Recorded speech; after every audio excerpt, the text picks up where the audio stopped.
Hello mga kabayan, welcome back po sa aking YouTube channel ng mga OFW. Gumagawa po ako ng video tungkol po sa OFW gaya ng OEC at travel requirement pauwi at pabalik ng ibang bansa. At kung gusto ninyo ang mga ganitong klaseng video at isa ka rin OFW, please consider to subscribe. Maraming salamat po. Nang di mo malampasan ang mga updated na travel and rules and regulation pauwi at pabalik ng ibang bansa. Ito ang mga requirement na dapat mong dalhin kapag pauwi ka ng Pilipinas ngayon July 2024. 1. Passport. 2. Ticket. 3. E-travel registration QR code. Para hindi kayo magkakamali sa pupuntahan website, click nyo na lang website at ilalagay ko na lang sa description. Ang pagpaparehistro ay libre at walang dapat babayaran. After makarehistro sa e-travel registration at may QR code na kayo. Dala po kayo ng printed na copy ng QR code ng e-travel or screenshot dahil ito ay prepresente sa immigration once makalapag na kayo sa airport. 4. Custom online declaration.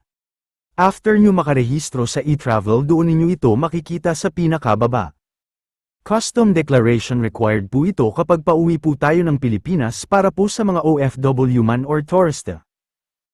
Kailangan ninyo gumawa nito para sa mga dala ninyong mga goods at mga extra cellphone at gold at iba pa. Kapag gagawa kayo ng customs declaration ay mababasa ninyo doon mga dapat i-declare.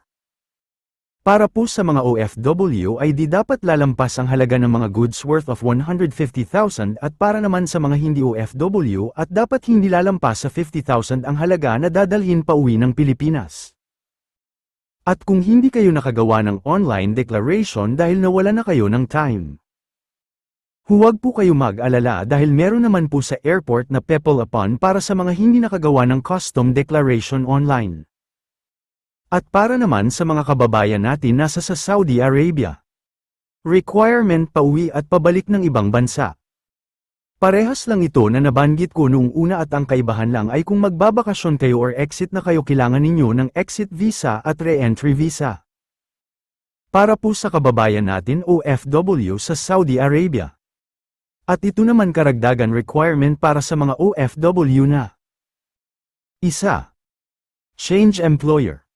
2. Change job site. 3. Change company name. 4. Change position. 5. Change surname para sa mga nagpalit ng apelyido dahil sa nakapag-asawa na. 6. Visit visa at naging empleyado. Ito ang mga hakbang na dapat ninyong gawin. Huwag po kayo uuwi ng Pilipinas or magbabakasyon na di pa ninyo ito nagagawa. Para hindi kayo mahirapan kumuha ng OEC, Overseas Employment Certificate sa POEA. Kailangan ninyo magpa-verified sa Polo or Embassy ng Pilipinas kung saan kayong bansa naroon. Gawin ninyo ito dahil kapag nakauwi kayo or nakabakasyon na hindi verified ang iyong kontrata, mahihirapan kayo makakuha ng OEC sa POEA dahil ito ang pangunahing requirement para sa mga balikman gagawa na OFW. Dahil walang contract verification sa Pilipinas dahil pinaprocess lang yan sa Polo Office or Embassy ng Pilipinas kung saan kayong bansa nagtatrabaho. At para naman sa mga OFW na babalik sa dating employer na wala naman any employment changes at naka-acquired na dati ng OEC sa POEA ay hindi na ninyo kailangan magpa-verify ng kontrata sa Polo dahil meron na kayong previous record sa POEA. At kung kukuha kayo ng OEC ay hindi na ninyo kailangan magsadya pa sa POEA. Dahil pwede na ninyo ito makuha sa online at e-print nyo na lang ito ay tinatawag na OEC exemption, libre ito at wala na kayong babayaran. At kung hindi alam kung paano kumuha ng OEC online, mayroon po akong video kung paano kumuha ng OEC online. Pwede kayo mag-browse sa aking videos para mag-guide po kayo at ilalagay ko na rin sa description para hindi na kayo mahirapan maghanap pa. Yung pangatlo po yung tinatawag nating balik manggagawa or returning workers, no? Ito pong balik manggagawa, sila po yung dati nang nagtrabaho sa abroad, meron po silang valid employment contract at nagbakasyon lang panandalian sa Pilipinas at muli pong babalik sa kanilang employers, no? sila po ay mga OEC exempt. Kung kayo naman po ay balik manggagawa, online na po ito. Kung babalik po kayo sa inyong dating pinagtatrabahuhan, meron na pong tinatawag na OEC Exemption Certificate na inyo na pong makukuha sa sarili ninyong online account sa Department of Migrant Workers. Hindi nyo na po kailangang pumunta dito sa amin dahil dire-diretso po yung pagkuha ng OEC sa inyong online account. Requirements pabalik ng ibang bansa. 1. E-travel departure. 2. OEC exemption. 3. Valid visa para sa mga kababayan natin na sa Saudi Arabia ay re-entry visa. At para naman sa ibang bansa gaya ng Dubai, Qatar, Oman at iba pang part ng Middle East, ito lang po ang kailangan ipakita sa immigration ay ang ating resident card sa ibang bansa.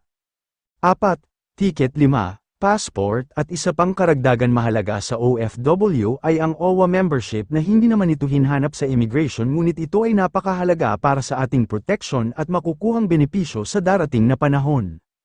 Bawat kontrate ninyo sa 2 taon ay dapat active ang iyong OWA membership para makakuha ng benepisyo at proteksyon. Para sa mga OFW, pwede kayo magbayad sa Polo Embassy kapag nang pa-verified kayo ng kontrate. Pwede ninyo na isabay magpa-membership sa OWA o meron sa Naya Terminal na pwede ninyo bayaran na nagkakahalaga ng 1,200 pesos sa pera sa Pilipinas.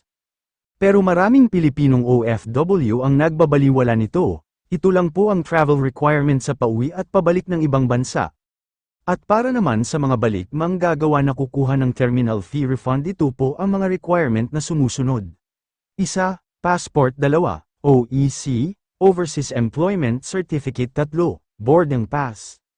At kung nasa Terminal 1 ka na, nasa gilid lang mismo ng check-in area ang kuhaan ng terminal fee refund na nagkakahalaga ng 550 pesos. At kung nasa ibang terminal ka naman, maaari po magtanong sa mga airport staff or check-in staff para hindi ninyo malampasan ang pagkuha ng terminal fee refund. Para sa mga OFW, sayang din naman po yan, malaking bagay po ito para sa ating mga OFW.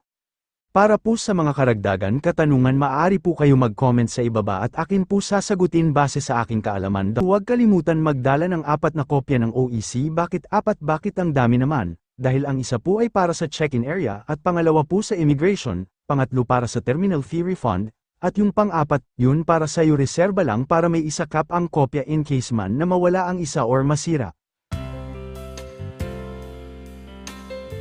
At kung hindi pa kayo nakasubscribe sa aking channel, please consider to subscribe. Maraming salamat po.